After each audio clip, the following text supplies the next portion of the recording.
कि जिसमें लोगों को कोई ये भी न लगे कि उन्होंने सामाजिक धारणाओं का उल्लंघन कर दिया, मान्यताओं का उल्लंघन कर दिया, लेकिन वो मार्ग उनको निकालना पड़ा। ईश्वर सो रहा था। असंत कौन है? हृदय में ईश्वर सबके है, पर संत और असंत में अंतर क्या है? कबीर ने यही कहा कि सब घट मेरा साइया, सुनी सेज न कोय, बलिहारी वा घट की, जा घट परगट होए। सबके हृदय की शैया पर वह विराजमान है, पर जिसके हृदय में वह चैतन्य है, जागृत है, सक्रिय है, जो भक्त की भाषा सुनता है, उसकी इच्छा पूर्ण करता है, वह ईश्वर जिसके जीवन में चैतन्य है, वही संत। भगवान सोए हैं, फिर भी दुर्योधन कहता मैं वहीं बैठूंगा चलकर जहां श्री कृष्ण हैं। और जाने के बाद स्वाभाविक है, वहां जो सिरहाने उसे ऊंचा आसन लगा वहां बैठ जाता है। और पिछड़ जाते हैं अर्जुन, थोड़े विलंब से पहुंचते हैं, और पहुंचते हैं तो वो भी वहीं जहां श्री कृष्ण है, भगवान के चरणों के निकट बैठ गए विनम्र भाव से। और अगले ही क्षण श्री कृष्ण का पीताम्बर हटा, और आपने, स्वाभाविक है कि अब कोई जगेगा तो जो पैताने होगा वही पहले दिखाई देगा। अरे अर्जुन तुम कब आए? दुर्योधन ने कहा मैं पहले आया हुआ हूं। मुस्कुराए, बड़ी समस्या है, पहले आप आए, देखा मैंने इनको पहले। बस इतने में तो सब कुछ उन्होंने कह दिया। हमारे प्रज्ञा चक्षु स्वामी शरणानंद जी थे, बिहारी जी लोग जा रहे थे दर्शन करने के लिए, उन्होंने कहा मैं भी चलूंगा। लोग हंसने लगे। महाराज आप क्या करेंगे जाकर के? जब आपके पास नेत्र नहीं है तो आप दर्शन नहीं कर सकते। पर बड़ा व्यंग भरा उत्तर उन्होंने दिया कि कोई बात नहीं है, मेरी आंखें नहीं है, पर जिसके पास जा रहा हूं उसके पास तो आंख है, और आप आंख वाले उसे देख लेंगे और वो इस बिना आंख वाले को देख लेगा। मन उसका अभिप्राय यह है कि महत्व तो यह है कि ईश्वर की दृष्टि हम पर पड़ती है कि नहीं, हम उसकी दृष्टि को अपनी ओर खींच पाते हैं कि नहीं पाते। और फिर वही बात, आप तो दोनों ही मेरे संबंधी भी हैं, दोनों, एक पहले आया और एक को मैंने पहले देखा, तो मुझे तो दोनों का ही सम्मान रखना होगा। और वो दो वस्तुएं हैं, और वो दो वस्तुओं में से आप में से चुनना है। एक और मैं रहूंगा, पर अस्त्र नहीं उठाऊंगा, बिल्कुल युद्ध नहीं करूंगा।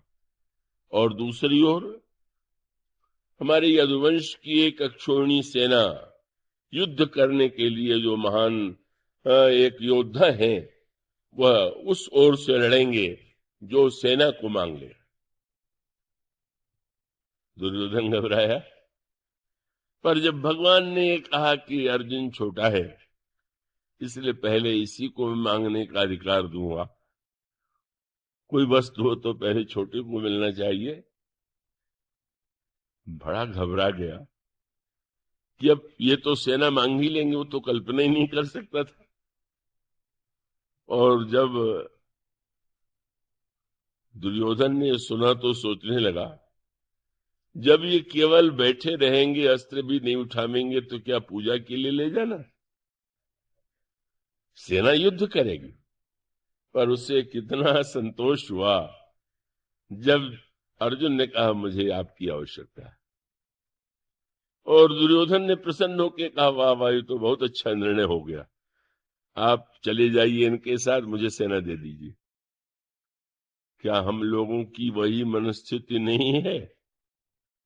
क्या हम भगवान से वही नहीं मांगेंगे जो दुर्योधन ने मांगा था?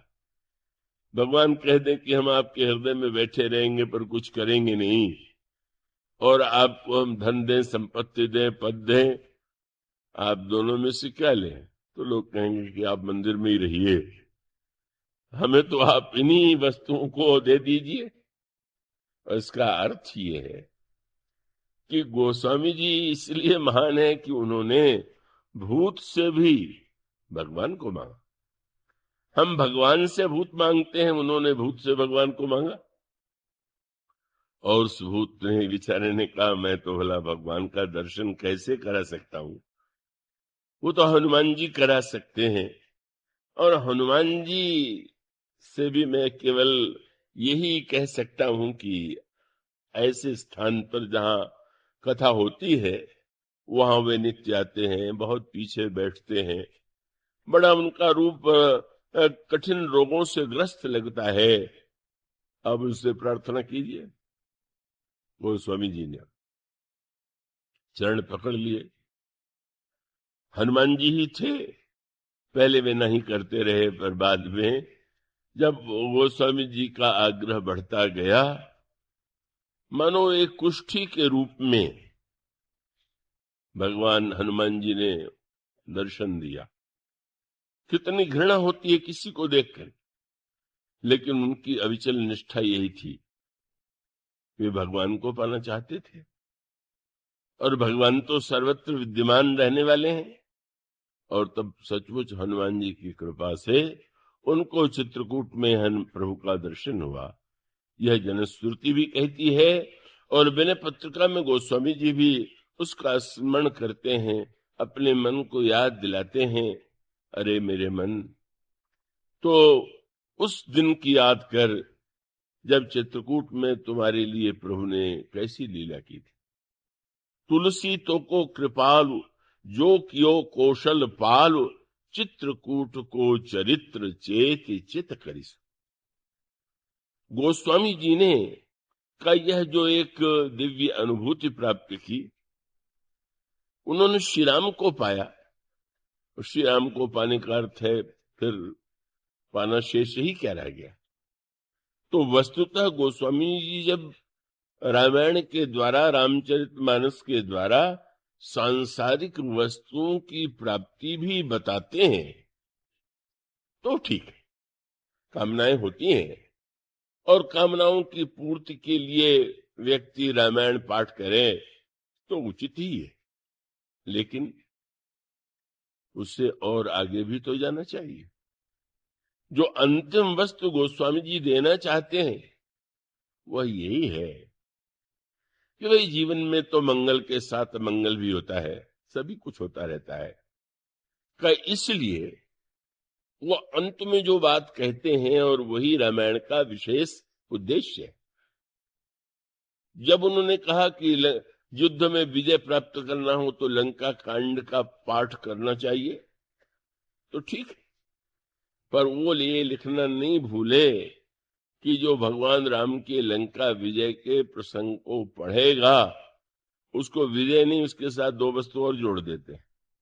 क्या? समर विजय रघुवीर के, चरित्र जे सुनहि सुजान, विजय विवेक विभूति नित तिन्हि देहि भगवान। उसको विजय ही नहीं, विवेक और विभूति यह भी मिलेगी। ये सूत्र है, और इसका अर्थ ये है कि उन वस्तुओं को पाने के बाद भी हम यह न मान करके रुक जाएं कि यही पा करके हमने सब कुछ पा लिया, अब कुछ पाना बाकी नहीं। और तब वह सूत्र वे देते हैं, और वो सूत्र यह है कि सारे मानव जीवन में सबसे बड़ी समस्या जिसको लेकर कोई विवाद नहीं है वह है दुख। दुख से व्यक्ति मुक्त होना चाहता है, और दुख की मुक्ति के लिए वे अनगिनत उपाय करता है। उन उपायों से कुछ क्षणों के लिए कभी दुख दूर सा होने लगता है, कभी दुख कम हो जाता है, पर दुख का पूरी तरह विनाश नहीं होता है। गोस्वामी जी रामराज्य का वर्णन करते हुए जब ये कहते हैं कि 4 प्रकार के दुख होते हैं मनुष्य के जीवन में, पर राम राज्य में ये वो चारों नहीं थे, और वो दोहा आपके सामने नित्य पढ़ा जाता है। गोस्वामी जी कहते हैं, राम राज नभ गेस सुनु, सचराचर जग माहि, काल कर्म स्वभाव गुण कृत दुख काहू ही नाय। काल कृत दुख, कर्म कृत दुख, स्वभाव कृत दुख और गुण कृत दुख, ये 4 ही ऐसे ये नाम है कि इन्हीं चारों में से किसी एक के कारण, 2 के कारण, 3 के कारण या चारों के कारण मनुष्य के जीवन में दुख आता है। और वे कहते हैं राम राज्य में चारों नहीं था, पर इसे आप जादूगरी के रूप में मत देखिए कि श्री राम सिंहासन पर बैठ गए तो दुख दूर हो गया। अगर ऐसा आप अर्थ लेंगे तो शायद आप उस तत्व से वंचित रहेंगे जो संदेश श्री रामचरितमानस में दिया गया। और वो ये है कि ये जो दुख है, हम आप कल्पना कीजिए, कालकृत दुख जिसमें हमारे आपका कोई वश नहीं, मृत्यु आती है ये भी कालकृत दुख है, प्रकृति का विपर्य होता है ये भी एक दुख का कारण बनता है। कितने यात्री अमरनाथ की यात्रा में गए, अब जो उन पर विपत्ति आ गई वो विपत्ति उनकी तो नहीं थी, वो प्रकृति के कारण इतना भीषण, अगर वहां पर बर्फ गिरी या अन्य प्रकार से विपत्ति आई, अनेक लोगों के प्राण संकट में पड़ गए, कई लोग दर्शन के बिना लौट गए। यह दुख तो कालकृत दुख है। ये कालकृत दुख कहीं भूकंप आ जाता है, कहीं अन्य किसी रूप में होता है, ये भी एक दुख का कारण है।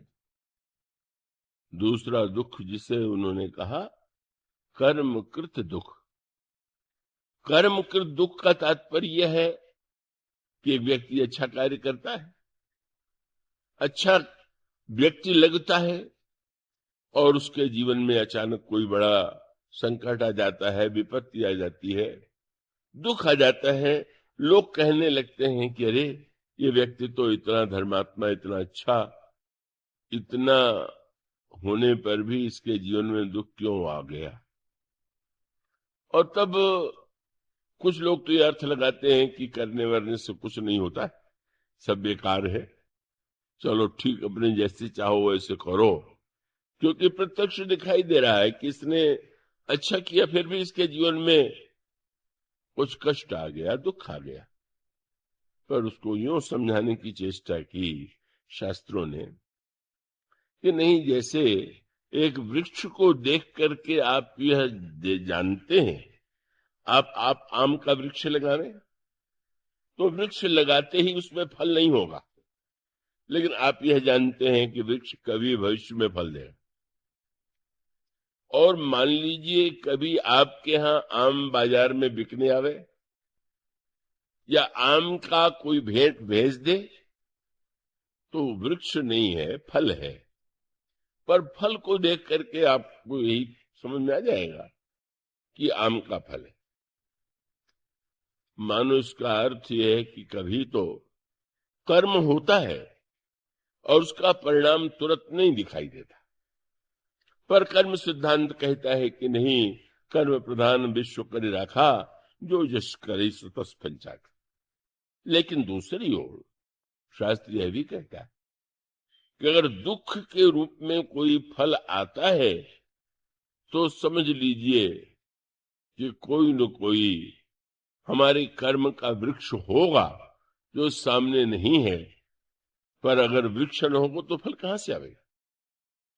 का इसका अभिप्राय कि कर्म के द्वारा भी कभी तत्काल किसी कर्म का परिणाम, और कभी ऐसा लगता है कि व्यक्ति जो है का प्रत्यक्ष रूप से बुरा कार्य नहीं कर रहा, का उसका सांकेतिक तत्व मिलता है। बाली के चरित्र में भगवान श्री राम ने का बाली के ऊपर जब प्रहार किया तो सामने आकर नहीं किया, और यह प्रश्न शाश्वत बन गया। शाश्वत बन गया। आज भी लोग प्रश्न करते हैं कि श्री राम ने बाली को क्यों क्षिप करके मारा। बाली ने भी भगवान से पूछा। बाली को तो भगवान के उत्तर से संतोष हो गया था, पर आज भी कई पढ़ने वालों को संतोष नहीं होता। मानो यूं कहें, उस उर्दू की कहावत की मुद्दई सुस्त गवाह चुस्त। बाली ने पूछा, उसको संतोष हो गया, पर लोगों को लगता है छिप के क्यों मारा। पर वो पूरा प्रसंग जो है, भौतिक और दार्शनिक दोनों ही सत्यों को प्रकट करने वाला है। श्री रामायण की विशेषता यह है कि आप घटनाओं को पढ़िए, उसका आनंद लीजिए और उसके अंतरंग अर्थों पर भी दृष्टि डालिए। यही रामायण को समझने की चेष्टा है। तो आप समझेंगे तो आपके बहुत से प्रश्नों का उत्तर अपने आप मिल जाएगा। भगवान से बाली ने दो प्रश्न किए। एक प्रश्न तो यह था कि मैंने सुना है कि ईश्वर सम है। शास्त्रों में भी लिखा गया ईश्वर सम है। गीता में भी भगवान कहते हैं समोहम सर्वभूतेषु। रामायण में भी बृहस्पति कहते हैं यद्यपि सम नहीं राग नरोसु। बाली ने भगवान से प्रश्न किया, वह दार्शनिक प्रश्न था। केवल अगर भौतिक प्रश्न होता तो अलग बात थी। प्रश्न यह था कि ईश्वर अगर सम है तो सुग्रीव और मुझ में आपको अंतर कैसे दिखाई दिया। और दिखाई दिया तो इसका अर्थ है कि या तो वो समत्व का लक्षण से ही नहीं, और या तो आपने समत्व का पालन नहीं किया। इसलिए उसने जो प्रश्न किया, इतना ही नहीं किया कि छिप के क्यों मारा।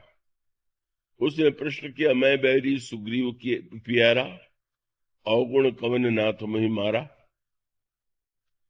फिर उसने कहा कि धर्म हेतु अवतरे गोसाई, मारो मोह व्याध की नाई। और तब बाली जो है अपने द्वारा किए जाने तर्क से ही उसका तर्क कट गया। और तर्क कट जाने का तात्पर्य यह था, भगवान ने ये कहा, और वो बड़े समझने का सूत्र है।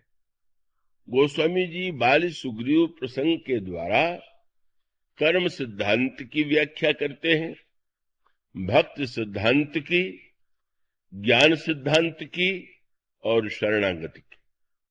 ये चारों व्याख्याएं बाली और सुग्रीव के प्रसंग में आपको पढ़ने को मिलेगी। क्यों मिलेगी? रावण के प्रसंग में ये सब बातें नहीं, पर बाली के प्रसंग में, क्योंकि रावण और बाली में अंतर है। रावण को हम पाप का प्रतीक मानते हैं, मोह का प्रतीक मानते हैं, मोह दश मौल तद्भ्रात अहंकार। पर बाली जो है वो तो पुण्य का प्रतीक है, पाप का नहीं। देवराज इंद्र के अंश से उत्पन्न होने वाला बाली जो है वो पुण्यमय है। वह रावण का विरोधी है, रावण को परास्त कर चुका है। इसलिए मानो एक अंतर है। पाप में जो रावण है उसने तो श्री राम को कभी ईश्वर माना ही नहीं। एक क्षण के लिए भी अगर मन में बात आ ही गई कि खर दूषण मौसम बलवंता, तिन्हीं को मारही बिनु भगवंता, कहीं भगवान तो नहीं है। पर उसको लगने लगा कि इतनी सरलता से हम भगवान थोड़ी मान लेंगे। जरा हम कसौटी पर कस के देखेंगे कि कहीं नकली ईश्वर तो नहीं। और उसने कसौटी बनाई सोने के मृग को, स्वर्ण मृग को लेकर के गया। अगर ईश्वर होगा तो तुरंत समझ लेगा कि नकली मृग है, नकली सोना है। नहीं समझ में आवे तो लगेगा कि कहीं ईश्वर नहीं। और ईश्वर ने बिल्कुल अनोखा कार्य किया। वो तो स्वर्ण मृग के पीछे भाग खड़े हुए। रावण सोचने लगा, उस रात्रि को मेरी बुद्धि कैसी भ्रष्ट हो गई थी किस राजकुमार को मैं ईश्वर मान बैठा था? अरे जिसमें सर्वज्ञता तो दूर है, इतनी भी एक बुद्धि नहीं है कि सोचे कि सोने का मेरे कभी हुआ है। बुद्धि शून्य है। पत्नी ने कह दिया, भाग खड़ा हुआ, मृत के पीछे भाग रहा है, किस काम का ईश्वर है? भगवान राम ने बाली के सामने अपने ईश्वरत्व को प्रकट नहीं होने दिया, सिद्ध नहीं होने दिया, पर बाली से भगवान ने वैसा व्यवहार नहीं किया। बाली के सामने भगवान ने अपने ईश्वरत्व का स्वीकार किया, और ईश्वरत्व को स्वीकार करने के साथ साथ भगवान बाली को वस्तुतः धन्य बनाना चाहते। उसका सूत्र यह है कि पाप की समस्या अलग है, पर ये जो पुण्य है उसके साथ कोई समस्या है कि नहीं? और वो पुण्य के साथ सबसे बड़ी समस्या है, जो अच्छा काम करते हैं, दान देते हैं, कब अच्छे कुछ बड़े भले कार्य करते हैं, उनमें अभिमान बहुधा होता है।